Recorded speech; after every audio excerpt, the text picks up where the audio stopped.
this is exciting. Oh my God. Woohoo. Honestly, I just feel like excited about this last part, just because it's not very comfortable for me to talk about all these things, and I just want to come to this last part, and I am here.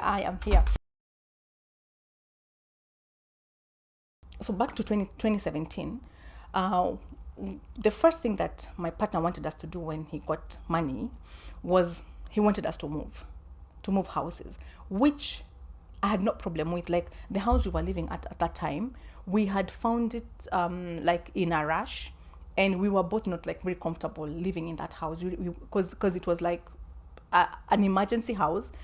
But I wasn't for us moving, because he wanted us to move to a fine, take me to where you want to take me, a posh place, the other side of town.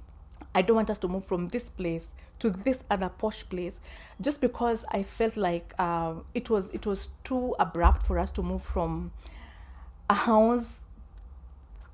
A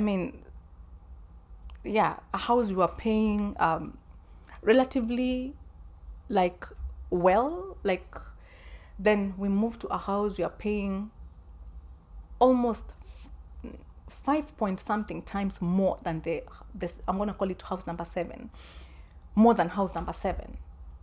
So I was like really against us moving, just because it was damn expensive. And for me, I was like, I know you have money, but this is money you just got. This, like, you don't know how long you're going to last with this money. It's not an investment that you have, that you're going to be, that you're going to be pulling money from that investment. It's something that you're not sure of. Like, how can we just move? And that was a bone of contention. Like, we had, that was like, it was a heavy bone of contention, and I never had peace because of that. So I decided, like, I kept trying to reason with him, like, hey, we cannot move, like, let's get somewhere to buy, it was so, I always wanted, like, I wanted development. I wanted us to, like, grow. I wanted us to, like, invest. I wanted us to do something permanent, So yeah, I was feeling like we can't move to this place, because I don't think we can, like, really afford, and I truly, we were not there yet, so it was really hard because I wasn't moving. It was so hard. I'm not gonna go into that, but when we got to now, when now things didn't work the way he wanted, someone may say, oh, you are a very stubborn person, you are not submissive. No, I am very intuitive. Like, my intuition is very, very high, and I knew that this was a wrong move, and so I said, no, I don't think we shouldn't move. And he really, again, frustrated me for that, and he harassed me, and he punished me for that, not beating me. But I don't know if anybody knows what being punished is, when you don't do what someone wants, and they punish you in so many ways, yeah. So we now found this other house number 8, and this one we were in agreement. From our house, we were just adding, like, maybe 75% of our previous rent is what we were gonna top up. And so we found house number 8, and we loved house number 8. We went, looked for it together, picked it together, like always, like we did with all houses. And we agreed, like, honestly, we did agree that when we move into this house, we are not gonna move into any other house. This is gonna be our final house, and we're gonna settle here. And we agreed, like, this time we totally did agree. This is house number 8. We found a comfortable home. It's 4 bedrooms, and we're gonna settle here until we build our home. So after a while, in less than 1 year, he tells me, I want us to move to now house number 9. I was like, hey, but we agreed we are not gonna move. And house number 9 and this house, they don't have a difference. The only difference between these two houses is that house number 9 is twice as much as this house. And he kept quiet. And again, after another year, so now we've stayed in house number 8 for 2 years, he comes and tells me, I want us to move. And I said, please. We agreed. And that time we had started, like, buying land, a whole new story. We had started, like, paying for land. And I said, why don't we like top up this money and just like top up and add into the land money instead of like buying, just like moving into a different house? And he said, no, we are gonna move. And I said, you know what? I won't move. I am not moving, because we agreed and we started. You're not going to. It's the same estate. Like it's 5 minutes from where we are staying. So for me, it might have a different name, but it's the same estate, and it's the same number of rooms. It's the same kind of house. Like, and he said, you will know I'm not a child. I don't know why he said that, but those were his words. Like, you will know I'm not a child, and so he the same week, I mean, I think he had like found the house and he had closed the deal. So that same week, he went and showed the kids the house, like on a Wednesday. I remember my son coming to ask me, Mommy, do you know, have you seen the house? And I lied to my son because I didn't want him to know that, hey, that you guys can move without, or a house, or like moving can be decided on without a mom knowing. And I said, hey, of course, like how can I not see the house? So then when I learned that actually he was serious and he had shown the kids the house, I tried to talk to him. I was like, okay, fine, I've seen you're serious, like about moving, like, so what are the plans? And he didn't let me in. Then by the weekend, like, no, by that time I was actually still trying to convince him, like, okay, oh my God, how is this gonna happen? How are you gonna pay the land and pay the house and pay? And I mean, don't you think we should like be topping up on this? Like, I had tried everything that a woman can try. Maybe I keep saying maybe I wasn't trying hard enough, or maybe I wasn't like good enough, or maybe I don't pose here as an angel and I don't pose here as the perfect person. I might have been the worst. He might be perfect, but perfect for someone else, maybe not for me. And I might have not known how to communicate well, or maybe I was not submissive enough. I should have said, okay, let's go together, let's go. So I remember on Saturday, when I learned that he was moving on Monday. So when we sat at the dining that Saturday morning, he pulled his laptop and he was like, okay, this is what the movers are saying you do with your stuff. And I was like, wow, you are actually like moving, you are adamant on moving. And I said, like, honestly, now that I've seen you decided, are you able to show me the house? Because I would want to know what color of walls are in the house, because of the curtains, the number of rooms and what the rooms look like. So I mean, like, yeah, then show me the house. And I also told him, like, the last time I had moved out for the 2 months, like that is 2018 when I moved out. So this is 2020. I told him, like, the last time I moved out, I told you 3 things. I told you to look for an accountability partner. I asked you to get to stop insulting me, and I also asked you to go for therapy, because I had gone for therapy and I was going for therapy, and I really, really believed in therapy, and I felt like there are very many things that needed to be worked on in therapy. Of course, I mean, I'm compelling you to believe in something that you don't believe in, and maybe my bad, but I felt like that those were the missing parts in this like very complicated puzzle. So and he told me, yeah, and and have I changed? I said, yeah, you stopped insulting me. And I said the only word that that had been left, or the only thing that he used to call me that I had stopped considering as an insult was mjinga, stupid, right? And I said, yeah, stupid to me is no longer an insult, like, you're very stupid. You're very, like, I had that enough times, and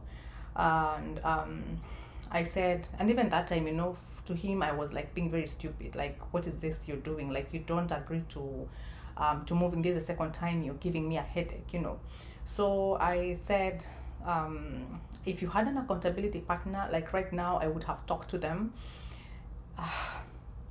I'm gonna pause here and just like talk to couples. I think I've said that I truly honor marriage, and I truly believe in the institution of marriage. And even now when my friends talk to me, and when people talk to me about their marital issues, my heart just like, my heart beats for them so bad. And I'm like, you guys, please try and resolve this thing. Try and talk about it. Like, try as much as possible to talk about it. The two of you, you should be able to communicate. Communication is not like just agreeing, and communication does not end at you disagreeing. But I really, really, really, really encourage people to talk and resolve their issues. Because no, I don't want to get into those topics. Yeah, just talk and resolve your issues.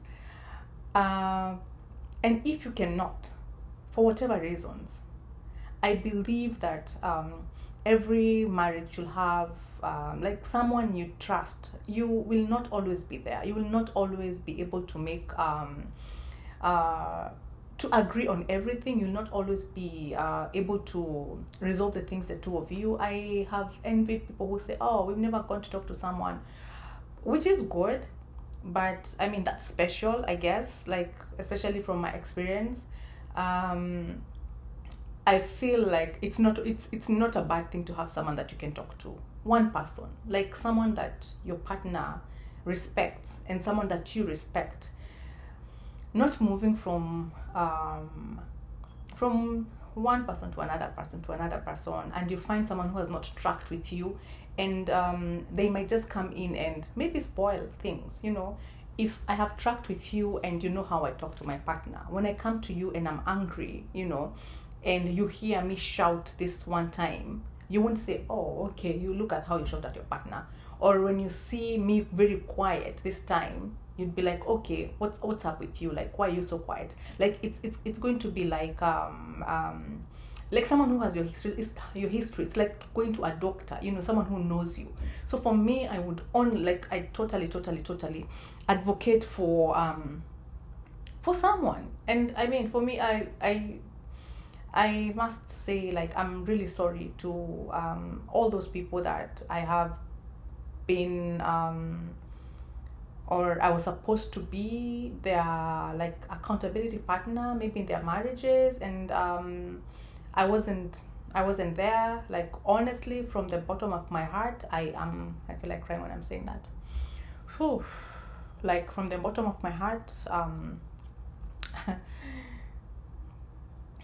I'm truly sorry. Like, I know there are people that I let down. There are people that I wasn't there for them. They were supposed to be there for them. And I know how important it is for someone to be there. I don't think I've ever been called and not gone to help someone.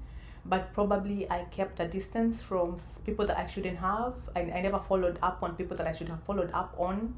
And yeah, I'm truly sorry. I mean, I have a number 1, 2, 3, 4. I mean, I'm truly sorry, and I continue to wish you well. And I know some of you probably are struggling, trying to find someone they can talk to, or I don't know whether everybody needs someone to talk to, but I just think that if you do, then you should be able to have a consistent person, you know. And again, I've said the best is for you to resolve, but there's always someone who has been where you are at, and there's someone who can see things from bird's eye view. So yeah, I mean, it's not always talking about issues, but you might be considering to do something that someone else has done. I don't think it's bad for you to have someone that you can talk to. Everybody needs that person they can talk to. So yeah, I just diverted. So for me, it was always looking for someone, because I don't know. I mean, like, I don't know what to say, you know. But this day, my partner leaves when we have this conversation. Yo, I don't know why he loved to clap. He tells me, yeah, you see, I've changed.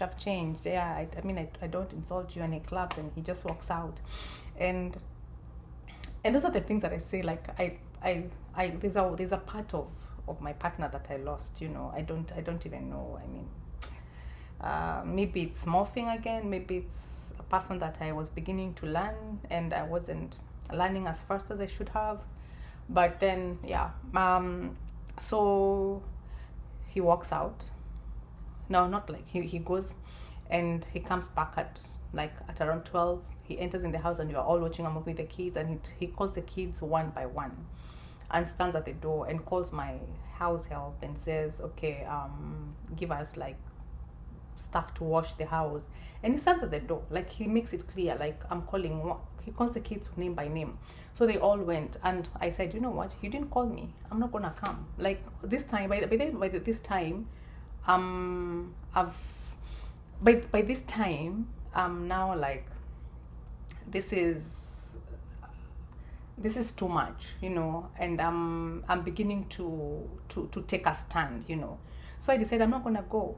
So he goes to the kids, they wash the house, they come back. I don't ask to go see, because I won't keep like pushing you for something that you should you should be doing, and I pointed out a wrong, and I also can't keep pursuing, So the following day is Sunday, and because I've like really learned that you're moving, I am so afraid of you moving without me. That was a fact. I just didn't want that to happen. So I go to church and okay, actually back up. So that day I tell him, like, pride. Now this is one thing. I've said so many things that ruined my marriage. Pride, money, friends, like family, and putting family and friends before me, I'd say. And and pride.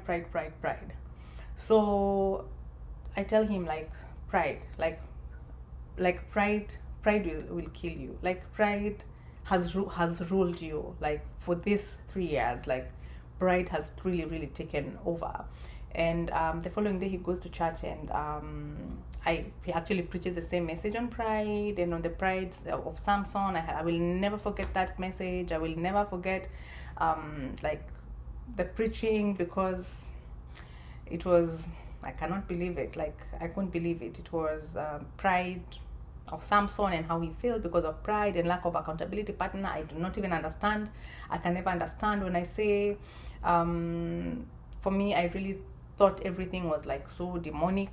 I cannot believe it, because I couldn't, like, I told the people that I called after service, like, I really wanted to walk out of the service. I felt like I wanted to scream. You guys, like, I do not know how people like survive, and how I don't know how other it's hard for me to call myself that. I don't know how other pastors' wives survive. Like, when someone is preaching and you're like, oh my God, like, it's hurting me, and you might start crying, and people think, oh my God, this woman is so moved, but you're crying because what are you saying? Like, really? And it was so hard for me, and I really felt like screaming, stop lying, stop it. I felt like saying, oh my God, but I just felt like screaming, honestly. I felt like walking out. I felt like, honestly, like, men of God, it's so hard. It's so hard for your wives to sit there and listen to something they're longing from you. It's so hard for someone to listen to something you're speaking about, and they know very well this is the very thing I need done in my home. Like, honestly, it's so difficult. It's very, very difficult. I call his brother, and I call someone he respects and we respect, someone older than us. And I tell them, like my partner is moving out of like our home, and he's going to a place that I do not know. And first, I want you to understand, this is something he came with in a week. He had already like pounded on that. He had already like marinated in that for however long he had marinated in. He had already like paid for the house and done everything, so that by the time he's coming to tell me and telling me within a week, and he's doing everything within a week. I mean, because it wasn't maybe 8 days, I don't know, it was just within it was a very, very short time, and he wants me to just like jump in and just like get into what he wants me to get into.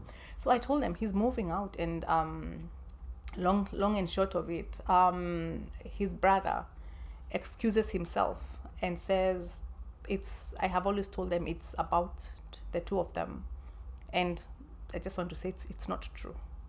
Like, that is not true. If I could say, like, for me,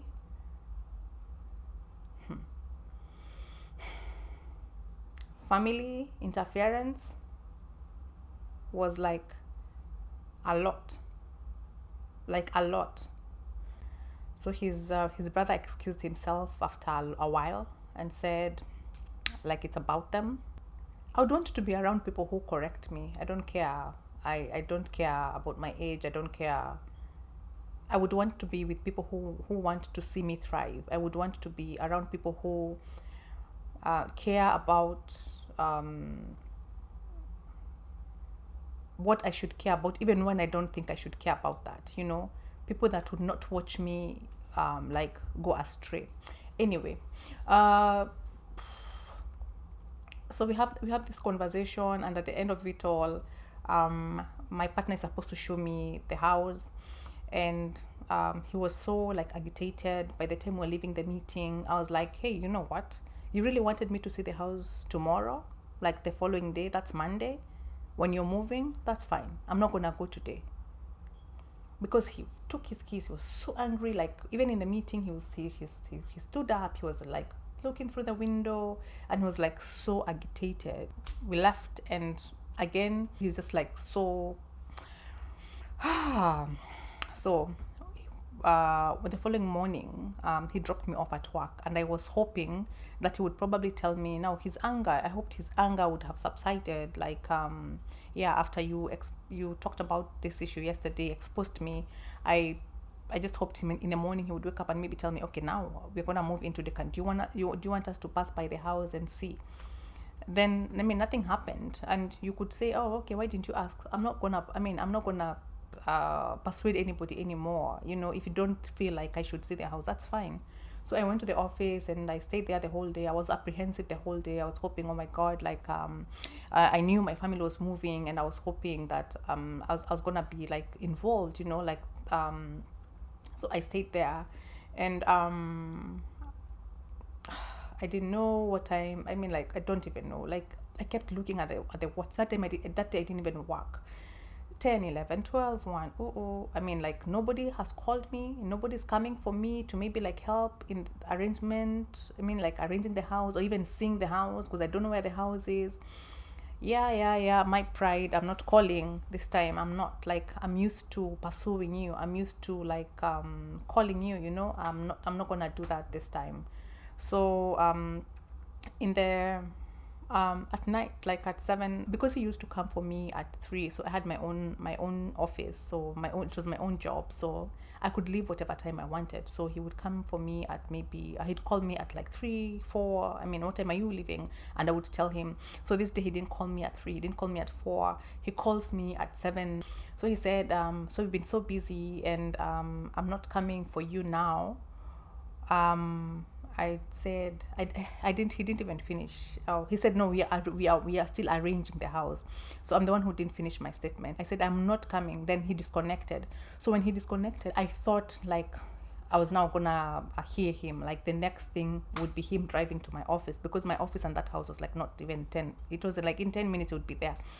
So I started packing up, knowing that, I mean, like, he disconnected because he heard how like agitated I was. And I waited. Oh my God, 7, 7:10, 7:20, 7:30, 40, 50, 8, 8:30, 8:40, curfew. It was COVID time, 2020. So there was a curfew. So it's almost 9. Oh my God, from 8:30, I started crying like a baby. I wailed. I was like, oh my God, like, this guy's not coming. It's almost 9. He did not come.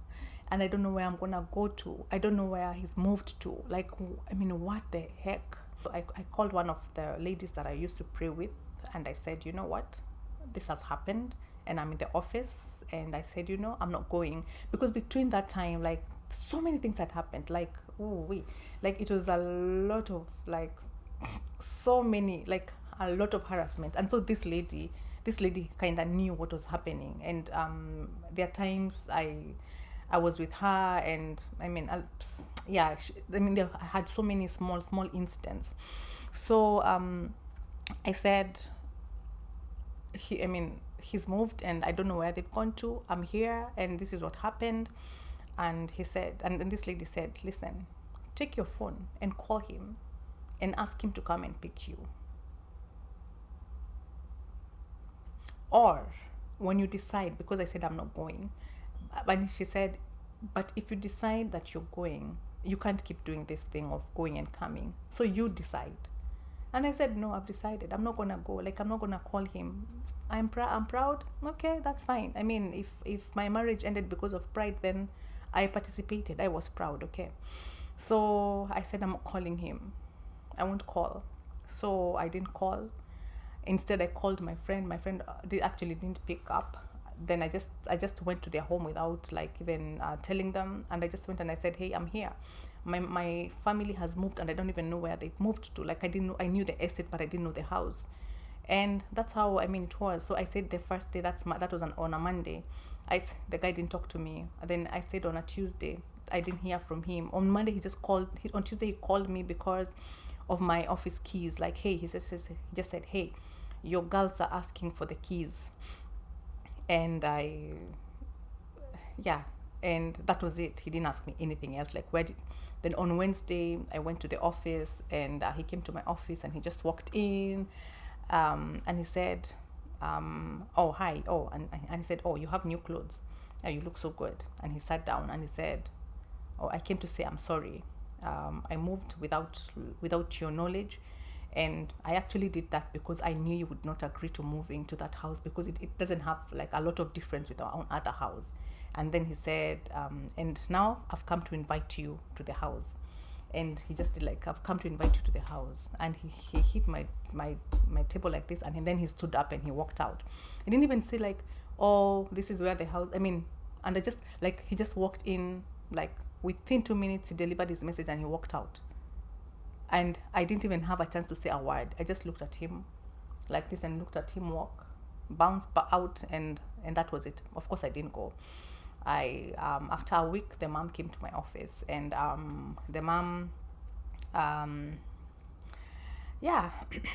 came and asked me like what happened, and I said, no, you talk to your son. Like, ask your son. And I mean, we called my partner, and he came, and like now that day I told the mom like so many things that I had gone through, and the mom was actually crying, and she was so shocked, and she was like, why have you been quiet about all these things? And I honestly said, like, even when like the time I said like I was going through something, nothing was done. So for me, honestly, like I called the first time, and this time fine, she came because she said, okay, the first time I didn't come. And I remember there's a time that my partner called them, and he actually like said, oh, I'm so sorry that that time I was filing for divorce. I don't know how he had found out, and so he tried to curb that and called his fan, told me and told me, oh, I'm gonna call my family. And I don't want to say, he also like went for a fast, and he said, I'm gonna call my family. And he apologized in their presence, and he said, oh, the first time, I'm sorry, I told my mom not to come. And whatever, long story.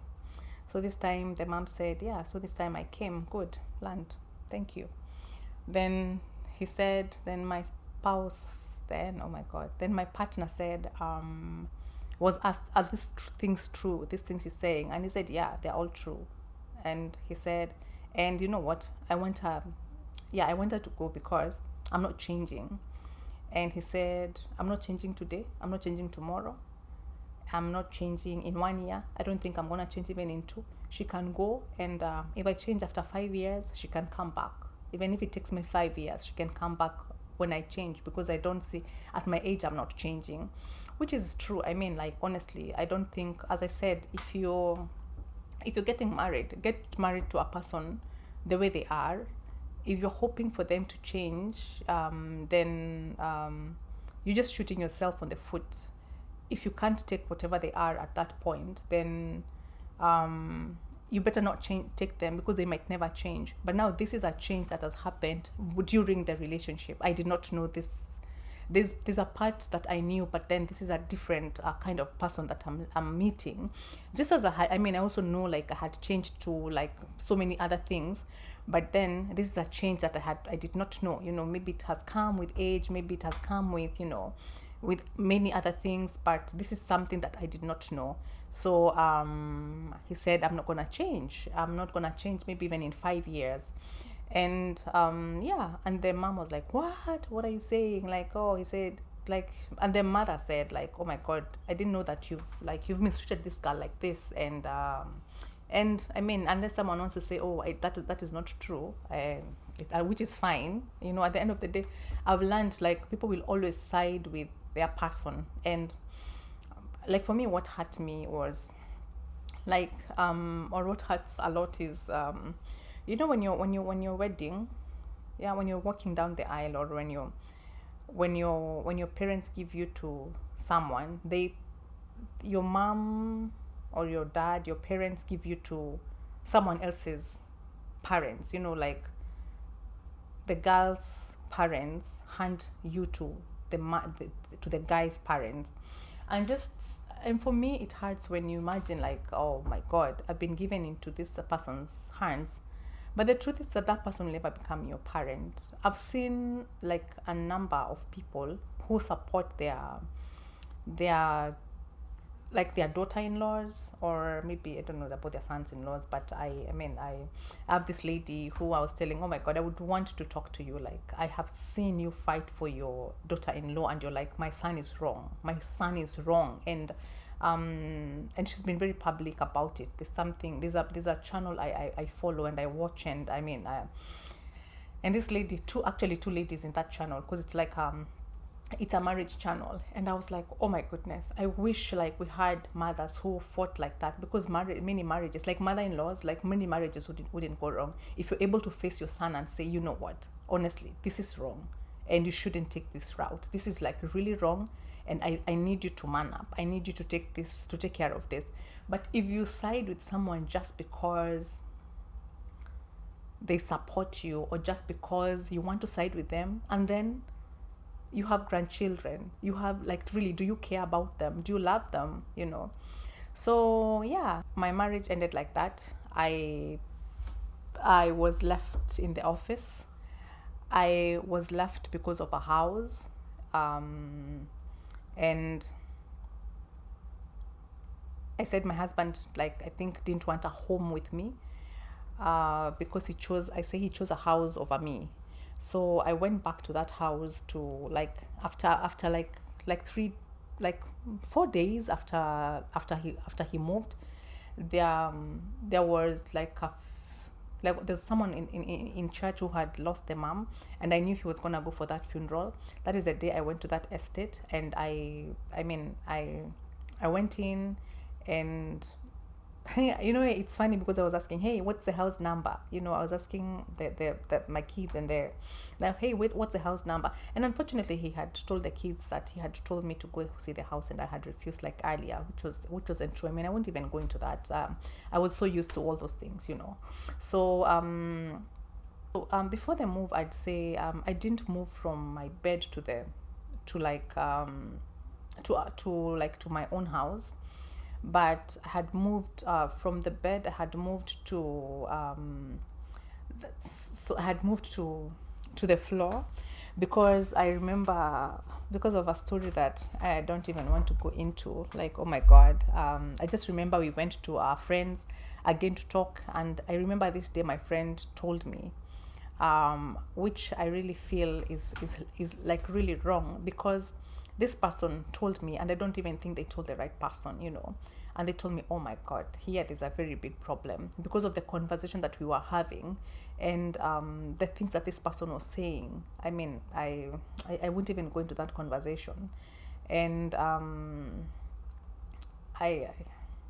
And this person was saying, I cannot do that. I will not change in that. I will not change in that. And this, I remember this friend of his just called me out and he said, oh my God, here there's a big problem. Like, and his words were actually, I've seen what you say. Like, there's a problem here. And this person needs help. But they never helped him. They never told him, because I asked like later, like, did they tell you? They didn't tell him. So what are you helping? How are you helping? So the final move was August 31st, 2020. But before that, I had like started growing some muscle. I had started like speaking up for myself. I had started like, I think it was just it was about time, and I had I remember there's a time I said, I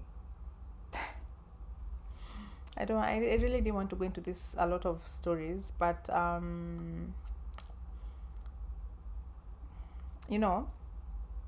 felt like, I don't know why I don't know why I feel like someone wanted to drive me crazy in a way, because I remember there's a time, this time we were moving. This time we moved to house number 8. Yeah. So he moved to house number 9 without me, but this time we moved to house number 8. We were going to put curtains, and when I called my friend to help with like putting the curtains, and he said someone took my $100, and I was like, what? I don't know. Like, first of all, I will never ever take your money. You know the way women wash clothes and then they find, I don't know, money in your, I can never ever take your money. I that I have never ever done that. So this time he says, oh, someone has taken my $100, my $100, $10K, right? So I'm like, I didn't take it. And he starts telling my friend, the devil took my money. Like, there's a demon that took my money. And he said that like that day, and he was like so angry. And the following day he kept saying it, like he said it for like 2 days, and I was like, oh my God, I started doubting myself. I was like, did I take that money? Then I was almost going to the bank. I was like, okay, now I'm gonna go get this money and put it in his court, because you're saying it was somewhere in his court. Because I started doubting myself and thinking, or I took this money and I spent it on something, or I might have used it for. So I really thought like I had taken that money, until he came and said, oh, you're so lucky, I found this money in a different court.